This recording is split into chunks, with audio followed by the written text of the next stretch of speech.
আমাদের দাবি আসলে খুব অল্প। আমরা চাই যে আমরা যে স্টুডেন্টরা এভাবে অনিশ্চিত ভবিষ্যৎ নিয়ে আছি, আমাদের এই ভবিষ্যৎটা নিশ্চিত করার জন্য যেন সরকার সীমিত পরিসরে বিএফএস সার্ভিসটা চালু করে জরুরি সেবা হিসেবে আমাদেরকে সেবা দেন। কেননা আমরা যারা স্টুডেন্ট, এক একজন স্টুডেন্ট আমরা প্রায় 20 থেকে 25 লক্ষ টাকা এক একটা ইউনিভার্সিটিতে ইনভেস্ট করেছি এবং প্রত্যেকটা স্টুডেন্ট এখন অপেক্ষা করে আছি। যদি আমরা যেতে না পারি তাহলে সময় মতো যেতে না পারলে সেশন মিস হবে এবং এতে এক একজন স্টুডেন্টের প্রায় 10 থেকে 12 লাখ টাকা করে খরচ নষ্ট হবে।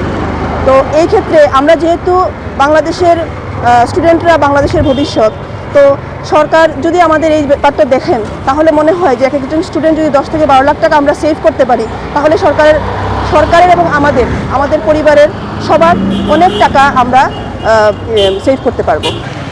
সেই জানুয়ারি থেকে আজকে মে পর্যন্ত আমরা ওয়েট করতেছি। আজকে প্রায় 4-5 মাস ধরে অনেক স্টুডেন্ট আছে এখানে যারা অনলাইনে ক্লাস করতেছি। তাদের ইউনিভার্সিটি থেকে আমাদের আলটিমেটাম দিয়েছে যে যদি অনেকের 17 মে দিছে, আমার দিছে পার্সোনালি আমার 20 মের ভিতরে যদি আমি যাইতে না পারি তাহলে আমার ইউনিভার্সিটি বলছে আমার টাকা রিফান্ড করার জন্য। এখন আমি যদি টাকা রিফান্ড করি প্রায় 25% টাকা তারা কেটে নেবে, আর আমি পে করছি প্রায় মোর দেন 16 লাখ। সো এই ক্ষতিটা আমার কি হবে? এখন যদি বিএফএসটা যদি সীমিত পরিসরে আমাদের জন্য খোলা হতো, শুধুমাত্র এই স্টুডেন্টগুলোর ভবিষ্যতের কথা চিন্তা করে। এখানে অনেক স্টুডেন্ট আছে, ম্যাক্সিমাম স্টুডেন্টই আমি বলতেছি যে যারা মিডল ক্লাস ফ্যামিলি থেকে আসছে। এত বড় ধাক্কা আমাদের কারোর পক্ষেই সম্ভব না।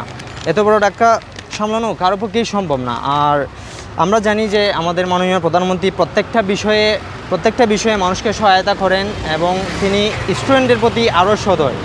আমার আকুল আবেদন মাননীয় প্রধানমন্ত্রীর কাছে যে আমাদের এই দুর্ভোগ থেকে আপনি রক্ষা করেন। যেহেতু শপিং মল এবং আরও বিভিন্ন জিনিস জরুরি সেবার আওতায় এনে সীমিত পরিসরে খুলে দেওয়া হয়েছে, তাহলে বিএফএসকে সীমিত পরিসরে স্বাস্থ্যবিধি মেনে একটা নির্দিষ্ট সময়ের জন্য খুলে দেওয়া হোক এবং আমাদের এই বিপদ থেকে রক্ষা করা হোক। বিএফএসে প্রায় দীর্ঘ 1.5 থেকে 2 মাসের মতো প্রায় ওনারা অফ করে রেখেছেন। তো স্টুডেন্টের কথা ওনারা বিবেচনা আমার মনে হয় করছেন না, কারণ একটা স্টুডেন্টের টাইম ডিউরেশন, কোর্স ডিউরেশন থাকে হলো 6 মাস 7 মাস। তো আমরা যখন ফেব্রুয়ারিতে আমরা অ্যাপ্লিকেশন করলাম ফেব্রুয়ারি সেশনের জন্য, তখন দেখা গেল যে আমাদের সময় রইল 6 মাস। তো ইউনিভার্সিটির নিয়ম অনুযায়ী ক্লাস করতে করতে আরও 1.5 মাস চলে গেল। এখন প্রায় আমি 22 তারিখ জমা দিয়েছিলাম বিএফএসে আমার ফাইল।